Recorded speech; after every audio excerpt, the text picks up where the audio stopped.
एक breaking news पाहूया। सैफ अली खानवर हल्ला करणारा आरोपी बांगलादेशी असल्याची शक्यता आता वर्तवण्यात आली आहे।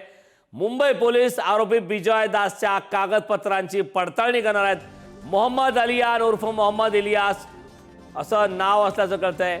उर्फ बिजॉय दास असं आरोपीचं नाव आहे। त्यामुळे धक्कादायक अशी माहिती आता समोर आली आहे। खरं तर या संदर्भातला आरोपीला ताब्यात घेण्यात आला आणि नंतर आता सैफ अली खानवर हल्ला करणारा आरोपी बांगलादेशी असल्याची शक्यता आहे।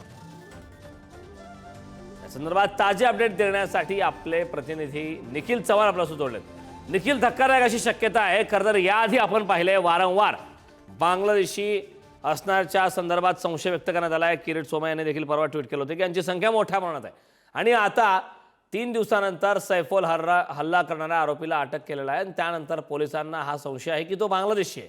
काय या संदर्भात सविस्तर माहिती?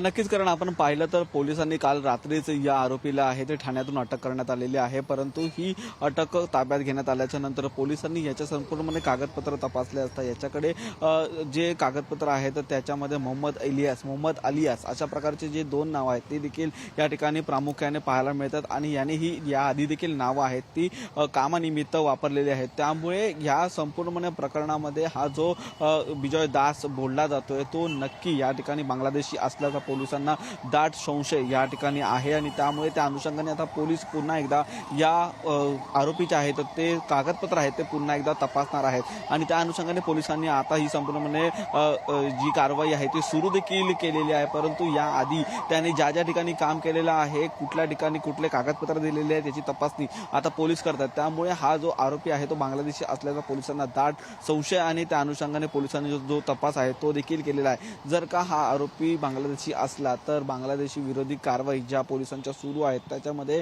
या व्यक्तीचं नाव आहे ते देखील असू शकतं आणि हा व्यक्ती पोलिसांच्या रडारवरती देखील असू शकतो। परंतु या संपूर्ण प्रकरणातून हा जो हल्ला करण्यात आलेला आहे आणि या हल्ल्यामागचं नक्की कारण हे देखील यामधून जे वेगळं वळण आहे ते घेताना आपल्याला पाहायला मिळू शकतं। परंतु प्रामुख्याने पोलिसांनी ही जी संपूर्णपणे सूत्र आहेत ती आता हलवलेली आहेत आणि या अनुषंगाने आता जो संपूर्ण चौकशी आहे ती करण्यासाठी आणि त्यासोबतच कागदपत्रांची पडताळणी आहे ती करण्यास सुरुवात केलेली आहे। करण, नक्कीच निखिल, धक्कादायक आहे। खरं तर या संदर्भात तो जर हल्लेखोर आरोपी बांगलादेशी असला तर पुन्हा एकदा ज्या प्रकारे बांगलादेशी घुसखोरी करून या मुंबईमध्ये विशेषतः मुंबई पुण्यात मोठ्या प्रमाणात संख्या अशी चर्चा असते त्यावरती पुन्हा एकदा हा मुद्दा उपस्थित केला जाऊ शकतो।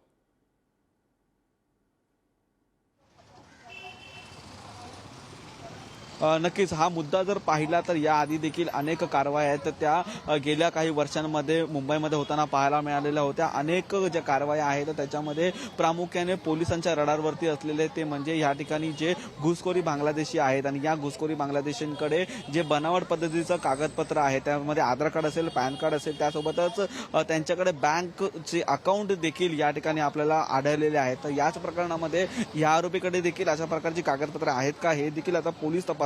प्रामुख्याने पोलिसांना संशय हा कधी आला ज्यावेळी या आरोपीने याआधी 2 नावं आहेत जी खोटी वापरलेली होती आणि जी बनावट नावं होती जी वापरलेली होती मोहम्मद अलियास आणि मोहम्मद इलियास अशा प्रकारची जी 2 नावं वापरल्याच्या नंतर पोलिसांना हा जो दाट संशय आहे तो आलेला आहे आणि त्यामुळे पोलिसांनी ही संपूर्ण चौकशी आहे ती या अनुषंगाने आता वळवलेली आहे आणि या अनुषंगाने वळवलेल्या असताना पोलीस प्रामुख्याने जी कागदपत्र याने आधी ज्या ठिकाणी काम करतोय, ज्या कन्स्ट्रक्शन साईटवरती काम करतोय तिकडे देखील चौकशी करण्यासाठी सुरुवात केलेली आहे आणि त्यांच्या अधिकाऱ्यांना देखील ही संपूर्णपणे विचारणा आहे ती आता पोलीस करतायत।